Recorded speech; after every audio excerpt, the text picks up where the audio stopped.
ಹುಬ್ಬಳ್ಳಿಯಲ್ಲಿ ನಡೆದಂಥ ಅಂಜಲಿ ಅಂಬಿಗೆ ಕೊಲೆ ಇರ್ಬೋದು ಅಥವಾ ಹಿಂದಿನ ನೇಹಾ ಕೊಲೆ ಇರ್ಬೋದು ಅತ್ಯಂತ ಅಮಾನವೀಯ ಮತ್ತು ಅಕ್ಷಮ್ಯ.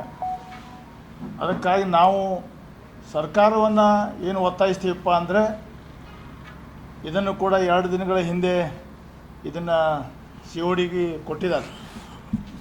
ಆದಷ್ಟು ಬೇಗ ಈ ಪ್ರಕರಣಕ್ಕೆ ಒಂದು ತಾರ್ಕಿಕ ಅಂತ್ಯವನ್ನು ಕಂಡು ಅಪರಾಧಿಗಳಿಗೆ ಗರಿಷ್ಠ ಪ್ರಮಾಣದ ಗಲ್ಲು ಶಿಕ್ಷೆ ಆಗುವಂತೆ ನಾವು ಸರ್ಕಾರದವರು ಅದನ್ನು ತ್ವರಿತಗತಿಯಲ್ಲಿ ಮತ್ತು ಅತ್ಯಂತ ಕಠಿಣ ಶಿಕ್ಷೆ ಆಗುವಂತೆ ನೋಡಿಕೊಳ್ಬೇಕು ಅನ್ನೋಂಥದ್ದು ನಮ್ಮದು ಬಿಜಾಪುರ ಜಿಲ್ಲಾ ಅಹಿಂದ ಘಟಕದಿಂದ ಆಗ್ರಹ ಮತ್ತು ಒತ್ತಾಯ.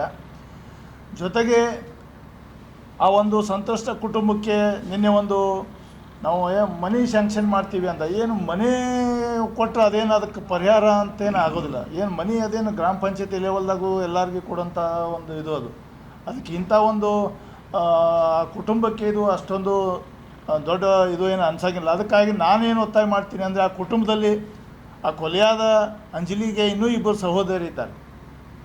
ಅವ್ರಿಗೆ ಪಾಲಕರು ಕೊಡಿಲ್ಲ, ಅಜ್ಜಿಯ ಒಂದು ಆಶ್ರಯದಲ್ಲಿದ್ದಾರೆ. ಅವರಿಗೊಂದು ಸರ್ಕಾರಿ ನೌಕರಿ ಆದರೂ ಕೊಡಬೇಕು ಅಂಥೇಳಿ ನಮ್ಮದು ಒತ್ತಾಯ ಇದೆ ಆ ಕುಟುಂಬಕ್ಕೆ. ಮತ್ತು ನಿನ್ನೆ ಯತ್ನಾಳ್ ಅವರು ಇನ್ನೇನು ಟೀಕೆ ಬರ್ಬೋದು ಅಂತೇಳಿ ಹೋಗಿದ್ದಾರೆ. ಅದಕ್ಕೆ ನಮ್ಮ ನೇಹಾ ಇದರಲ್ಲಿ ಎಷ್ಟು ಇವರು ಜೋರು ಒತ್ತು ಕೊಟ್ಟಿದ್ರು ಅಷ್ಟು ಕೊಟ್ಟಿಲ್ಲ, ಕಾಟಾಚಾರಕ್ಕೆ ಹೋಗಿದ್ದಾರೆ. ಮತ್ತು ಹೋಗೋ ಮುಂದೆ ಒಬ್ಬರೇ ಯಾಕೆ ಹೋದ್ರೆ, ಎಲ್ಲ BJP ಪಟಾಲಂ ಕರ್ಕೊಂಡು ನಡ್ಡಾ ಅವ್ರನ್ನ ಕರೆಸ್ಕೊಂಡು ಹೋಗ್ಬೇಕಾಗಿತ್ತಲ್ಲ ಇವರು. ಬರೀ ನೀವು ಹಿಂದೂ ಅಂದರೆ ಕೊಲೆನ ಮುಸ್ಲಿಂ ಮಾಡಿದರೆ ಅಪರಾಧ, ಹಿಂದೂಗಳು ಮಾಡಿದರೆ ಬಾಲಕುನ್ ಮಾಫ್, ಇದೆ ಅಂತ ಕಾನೂನಿದು. ಮತ್ತು ಇವರು ನಾನು ಗೃಹ ಮಂತ್ರಿ ಆಗಿದ್ದರೆ, ನಾನು ಒಂದು ವೇಳೆ ಮುಖ್ಯಮಂತ್ರಿ ಆಗಿದ್ದರೆ ಅಂತೀರಿ. ಇದೇನಾ ನಿಮ್ಮದು? ತಪ್ಪಲ್ಲ, ಇದು ಕೊಲೆನೇ. ಅದನ್ನು ಜಾತಿಗೆ ಏನು ಯಾಕೆ ಚುನಾವಣೆನೂ ಮುಗಿದು ಹೋದಲ್ಲ, ಅದಕ್ಕಾಗಿ ನಿಮ್ಗೆ ಅದರಲ್ಲಿ ಏನು ಲಾಭ ಇಲ್ಲ. ಅದಕ್ಕಾಗಿ ಅದು ಯಾರೂ BJP ಅವರಲ್ಲಿ ಹೋಗಿ ಅವ್ರಿಗೆ ಒಂದು ಸಾಂತ್ವನ ಹೇಳ್ತಾ ಇಲ್ಲ, ಪ್ರತಿಭಟನೆ ಮಾಡ್ತಾ ಇಲ್ಲ. ನಡ್ಡಾ ಅವ್ರಿಗೆ ಈಗ ಹುಬ್ಬಳ್ಳಿ ಕರ್ನಾಟಕ ದೂರ ಆಯ್ತು. ಈಗ ಅವಾಗ ಅದನ್ನು ದೇಶವ್ಯಾಪಿ ಇದ್ರದ್ದು ಕಾವು ಹಿಂದೂ ಮುಸ್ಲಿಮ್ ಗಲಾಟೆ ಎಬ್ಬಿಸಿ ಮುಸ್ಲಿಮರಿಂದ ಹಿಂದೂಗಳು ಕೊಲೆ ಆಗ್ತಾಯಿದೆ ಅನ್ನೋಂಥದ್ದು ಲಾಭ ತೊಗೊಂಡು ದೇಶವ್ಯಾಪಿ ಇದ್ರ ರಾಜಕೀಯ ಲಾಭ ತೊಗೊಂಡು ಮಾಡಿದ್ರಿ. ಈಗ ಚುನಾವಣೆ ಇನ್ನೇನು ಒಂದು ಹಂತದ ಮತದಾನ ಮಾತ್ರ ಉಳಿದಿದೆ. ಹೀಗಾಗಿ ನಿಮ್ಗೆ ಅಷ್ಟೊಂದು ಲಾಭ ಸಿಗಲಿಕ್ಕಿಲ್ಲ. ಅದಕ್ಕಾಗಿ ಒಬ್ಬಿಬ್ಬರು ಬಂದಾರ. ಅದಕ್ಕೆ ಇದನ್ನು ನಾವು ವಿಶೇಷವಾಗಿ BJP ಬೆಂಬಲಿಸಂಥ ಯುವಕರು ಇದನ್ನು ಜಾಗೃತವಾಗಿ ಇದನ್ನು ನೋಡಬೇಕು. ಇವರು ಯಾವ ಘಟನೆಯಲ್ಲಿ ತಮ್ಮ ಕೇವಲ ರಾಜಕೀಯ ಲಾಭಕ್ಕಾಗಿ ಧರ್ಮವನ್ನು ಬಳಸ್ಕೊತಾ ಇದ್ದಾರೆ ಅನ್ನೋದನ್ನು ನಾವು ಜಾಗೃತವಾಗಿ ನೋಡ್ತಾ ಇದ್ದು ಅವರಿಂದ ಹೊರಗೆ ಬರಬೇಕು ಅನ್ನೋಂಥ ವಿನಂತಿ ಮತ್ತು ಒತ್ತಾಯವನ್ನು ಕೂಡ ನಮ್ಮ ಅಹಿಂದ ವರ್ಗದ ಯುವಕರಿಗೆ ನಾವು ಮಾಡ್ತೀವಿ.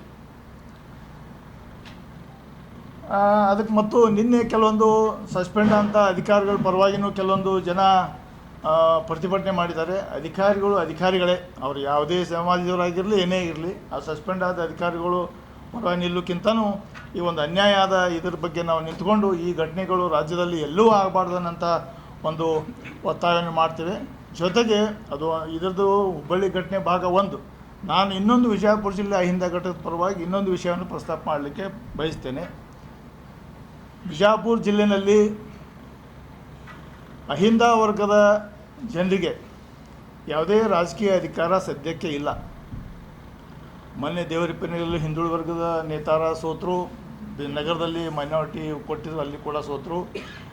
ದಲಿತರು ಈಗ MP ನಿಂತಿದ್ದಾರೆ, ಗೆಲ್ಬೋದು, ಸಂತೋಷ. ಅದಕ್ಕಾಗಿ ಏನು ವಿಧಾನಸಭೆಯಿಂದ ವಿಧಾನ ಪರಿಷತ್ತಿಗೆ ಏನು 7 ಸ್ಥಾನಗಳಿಗೆ ನಡೀತಾ ಇದೆ. ಅಧಿಕಾರ ವಂಚಿತ ಬಿಜಾಪುರ ಜಿಲ್ಲೆಯ ಅಹಿಂದ ವರ್ಗಕ್ಕೆ ಇಲ್ಲಿ ಅವಕಾಶ ಮಾಡಿಕೊಡಲೇಬೇಕು ಅಂಥೇಳಿ ನಾವು ಸಮಗ್ರ ವಿಜಾಪುರ ಜಿಲ್ಲಾ ದಲಿತ, ಹಿಂದುಳಿದ, ಅಲ್ಪಸಂಖ್ಯಾತ ಎಲ್ಲ ವರ್ಗದ ಪರವಾಗಿ ಕಾಂಗ್ರೆಸ್ ಪಕ್ಷದ ಮುಖಂಡರಲ್ಲಿ ಮತ್ತು ಸರ್ಕಾರಕ್ಕೆ ಒತ್ತಾಯವನ್ನು ನಾವು ಈ ಸಂದರ್ಭದಲ್ಲಿ ನಿಮ್ಮ ಮೂಲಕ ಮಾಡಲಿಕ್ಕೆ ಬಯಸ್ತೇವೆ.